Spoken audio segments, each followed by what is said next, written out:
История, она давняя, она начиналась не сразу, то есть события эти возникли не стихийно, не просто так. Очень долгое время в колонии номер 6 культивировалась администрация этой колонии такая политика, когда огромное число заключенных подвергались гонениям со стороны администрации. Администрация вымогала у них очень много денег. Те, кто не соглашался на это, те были подвергнуты репрессиям. Там были настоящие пытки, такие, которые вот мы можем наблюдать в музеях Инквизиции, в музеях концентрационных лагерей Германии во время Второй мировой войны. И поэтому все это накапливалось. В конце концов, огромный коллектив, 1500 человек заключенных, не выдержал и вышел на мирную акцию протеста. Я особо хочу подчеркнуть, что там была именно мирная акция протеста, ничего более. Заключенные во время вечерней поверки отказались возвращаться в спальные помещения. То есть они стояли у себя в так называемых локальных участках и не заходили в свои помещения для того, чтобы после отбоя лечь спать. Вот все, что было. Администрация в это время была в растерянности, она не знала, что это такое, как себя вести, и ничего лучше она не придумала, как спровоцировать вот то, что потом назвали бунтом. То есть сотрудники администрации пытались на видео, тех видеокамер, которые установлены в любой колонии, снять моменты, что заключенные якобы организовали массовые беспорядки, для чего администрация колонии, сотрудники оперативных отделов переодевались в форму заключенных и разыгрывали вот такие спектакли друг друга, они будто бы там били и прочее. Настоящие заключенные стояли и смеялись, и на эти провокации не поддавались. Администрация не нашла ничего умнее, как стянуть спецназ, свой ФСИНовский спецназ, под стены колонии. Мало того, в дополнение к спецназу прибыл еще и ОМОН. Дело в том, что в этот день, в день начала мирной акции протеста, в колонии был объявлен день открытых дверей. И очень большое число родственников туда пришло. Им уже были оформлены документы, они уже практически зашли на территорию колонии. И их неожиданно все отменили, и они остались у стен колонии. Вот туда-то и был стянут спецназ и ОМОН. Поскольку людям ничего не объяснили, родственникам, почему их не пускать в колонии, почему отменили все мероприятия, то они начали волноваться. Никто так мимо не выходил. И заключенным не оставалось ничего прочего, как самим заявить о том, чтобы разъяснить эту ситуацию. Они взобрались на крыши производственных зданий, ну и заодно развесили плакаты, что творится в колонии. То есть таким образом, понимая, что сейчас будет привлечено внимание и будут родственники, которым они напрямую могут сказать, и они уже есть, эти родственники, и они могут им напрямую сказать, что творится в колонии, они развесили плакаты. Администрация вымогает доллары, нас пытают, унижают, люди, помогите. Вот с этого все началось. Ну и дальше администрация колонии и власти Челябинской области вели себя совершенно глупейшим образом, совершенно незаконным образом. ОМОНу был отдан приказ избивать мирных людей, которые собрались возле колонии. Что они и сделали. Кадры об этом, видео многочисленные, имеются в интернете сейчас размещены. То есть можно убедиться, что именно ОМОН действовал преступным образом, и что все беспорядки, которые там возникли, не внутри колонии, а перед стенами колонии, они спровоцированы сотрудниками силовых ведомств. Именно их и нужно было бы судить. Все это было стихийно, никакой подготовки не было.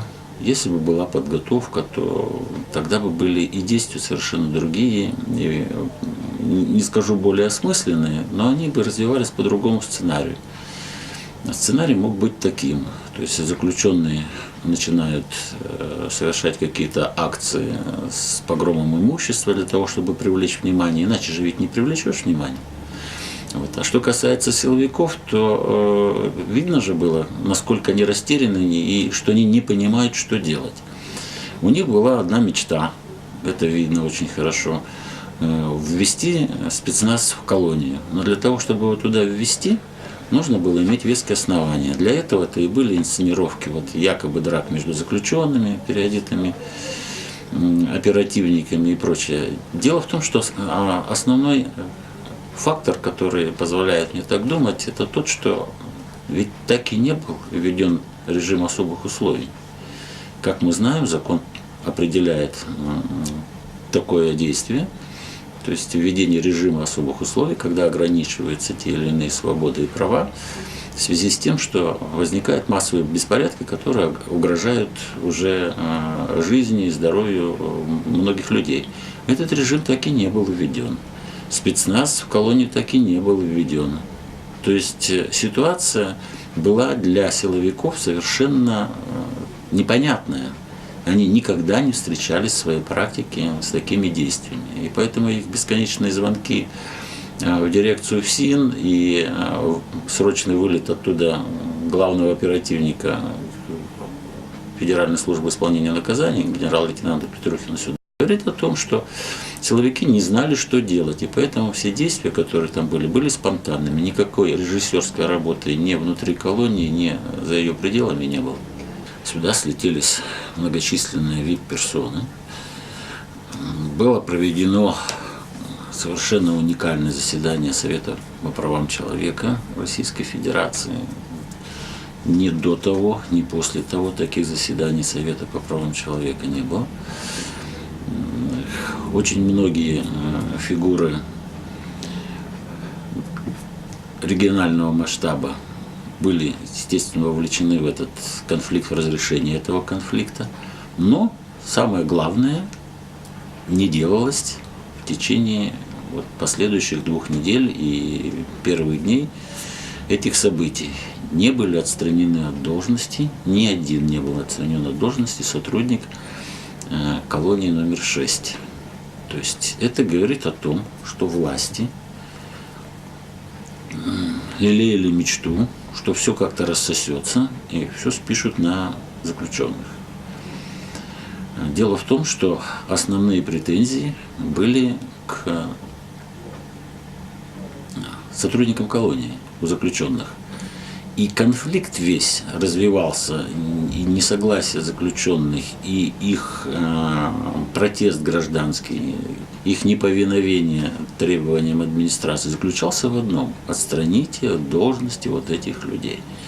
Начальника колонии, заместительного начальника по оперативной работе, начальника оперативного отдела, оперативных сотрудников, отстраните их от работы. Их никто от работы не отстранял. И не отстранял их очень долго. И только после совещания СПЧ, которое произошло в начале декабря в резиденции губернатора, было принято решение руководителем Следственного комитета Челябинской области генералом Чауриным о возбуждении уголовного дела. И надо сказать, что только генерал Чаурин признал вину сотрудников региональной службы исполнения наказаний, нашего управления, сотрудников колонии. Он на совещании сказал буквально следующее, что вы тут говорите, правозащитники говорят правду. Именно так и было, как говорят они, а не как говорит представитель ФСИН. И второй генерал, тот самый генерал-лейтенант Петрухин, главный оперативник Федеральной службы исполнения наказаний, тоже сказал, что в данной ситуации он видит исключительно вину сотрудников Челябинского управления Федеральной службы исполнения наказаний и извинился перед всеми за действия этих сотрудников. Оба генерала были благополучно уволены со своих должностей. Дело в том, что я могу предположить, что главной причиной вот такого бездействия федеральных и местных структур были большие деньги, которые колония номер 6 поставляла везде, всем, в том числе региональным структурам и федеральным. И поэтому покровители всей этой ситуации с вымоганием денег у заключенных были очень высокие. И денег собиралось очень много.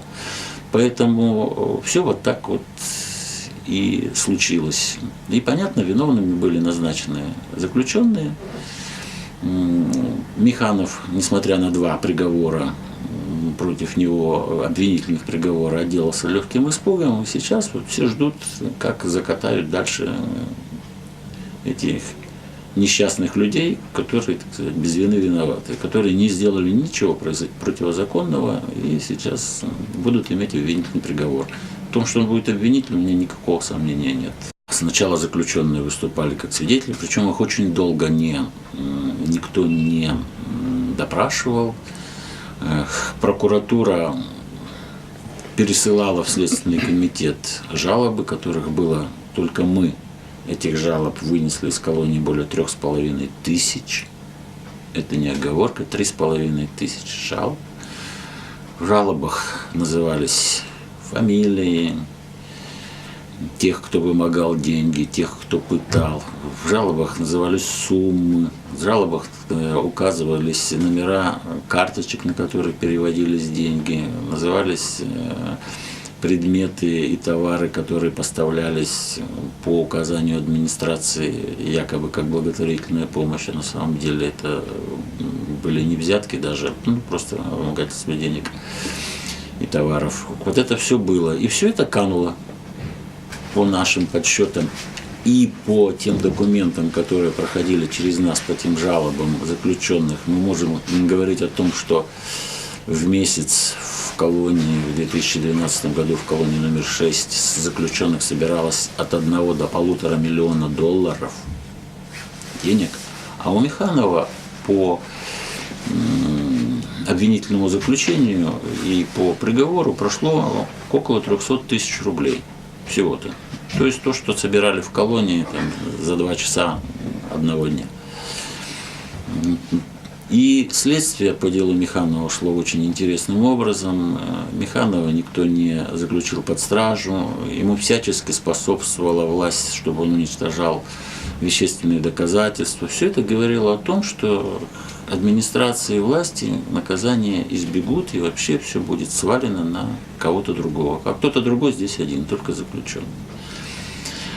Следователь, который вел дело, руководитель следственной бригады, который вел дело, когда его еще вел Следственный комитет Челябинской области, то есть подчиненный того самого генерала Чаурина, рассказывал мне такой эпизод, что когда шел суд об выборе меры пресечения Миханову, и следствие требовало заключить его под стражу, следователь в качестве доказательства того, что Миханов может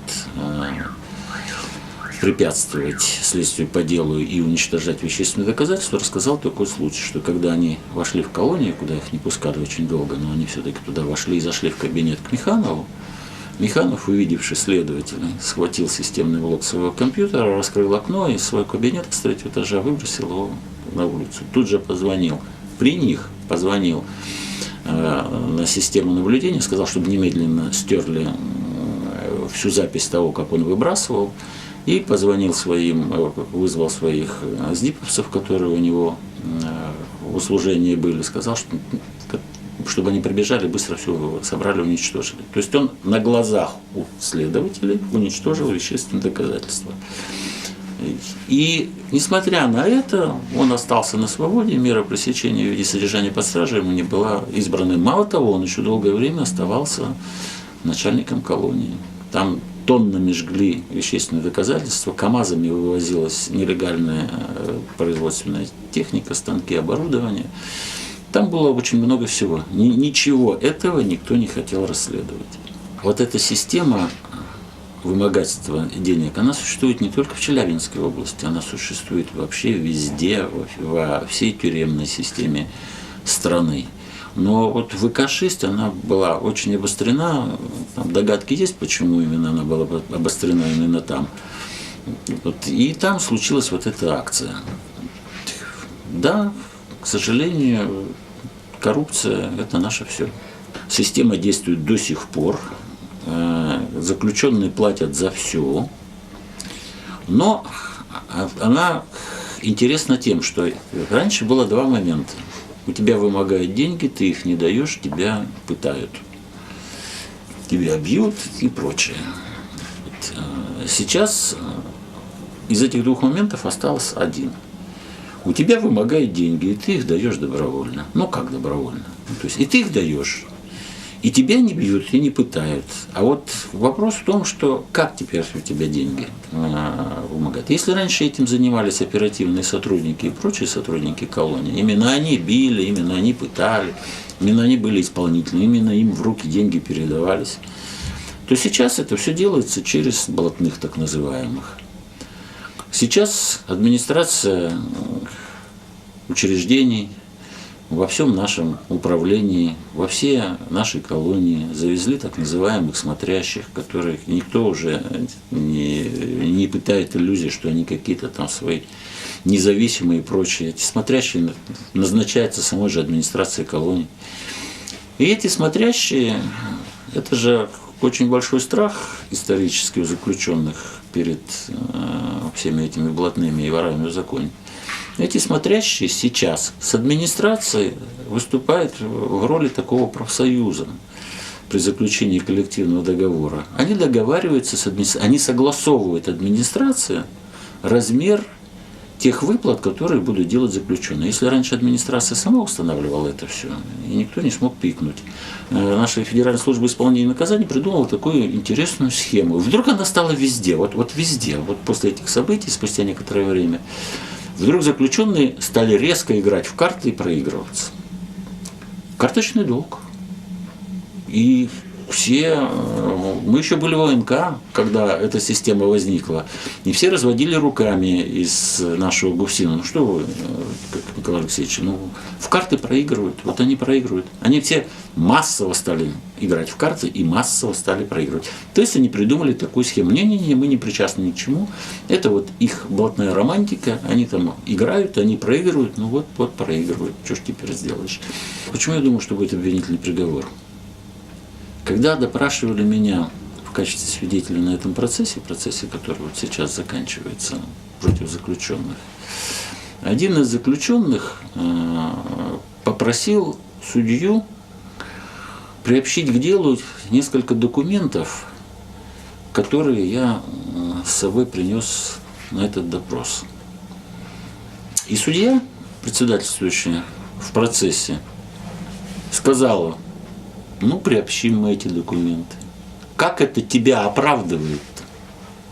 Как эти документы тебя оправдывают? То есть в этой фразе судье прозвучало сразу, что она уже считает, еще глубоко шел процесс, еще только допрашивали свидетелей, она уже считает, у нее уже есть приговор, она уже считает, что какие-то оправдывающиеся или не оправдывающие. Судья по кодексу своему вообще в принципе не может говорить таких вещей. Но наши судьи же они не стесняются, и вот они выбалтывают. То есть понятно, что приговор будет обвинительным. Мы урок получили еще такой, что зная, что сейчас надеяться на справедливый суд нам нельзя, мы собрали материалы, которые у нас были мы получили во время этих событий и издали вот такую вот книжечку. Эта книжечка, естественно, не все, что у нас есть. И судя по названию, то есть мы еще надеемся на то, что когда-то вот этот вот локальный Нюрнберг состоится. И вот тогда, хоть и сейчас названы все, кто там участвовал, но тогда, может быть, кому-то воздастся. Причем речь-то идет не о том, чтобы там, физически кто-то что-то претерпел, а морально, для того, чтобы доброе имя тех людей, которые пострадали в этой ситуации, было восстановлено. Особенно мне хочется, чтобы когда-то кто-то разобрался с челябинским ОМОНом, который творил там, Бог знает что, перед стенами колонии, и не понес никакого наказания за эти действия, которые я лично считаю преступными. Я думаю, что события в том виде, в котором они были, в уникальном виде, в котором они были в Копейске, когда не было разбито ни одного стекла, не было разбито ни одного лица, ни одной табуретки не было сломано, вряд ли повторятся где-то еще. А вот повториться в том виде, в котором мы привыкли, когда много крови, поджоги, трупы с разных сторон, вот это повториться может. Потому что сейчас система очень быстро бежит туда, что денег надо больше, больше, больше заключенных брать. Когда-то где-то найдется вот такой же Механов, который не знает берегов и не знает тормозов, и в какой-то колонии это рванет. Вот.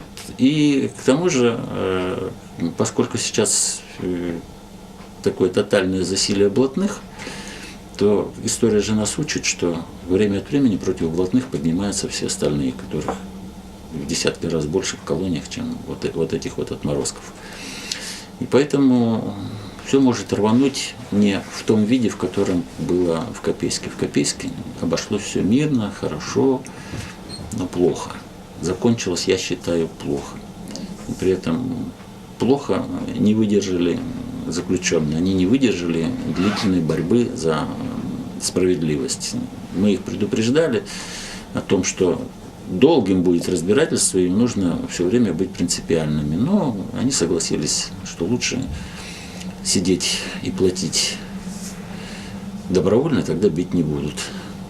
Ну, в результате они проиграли.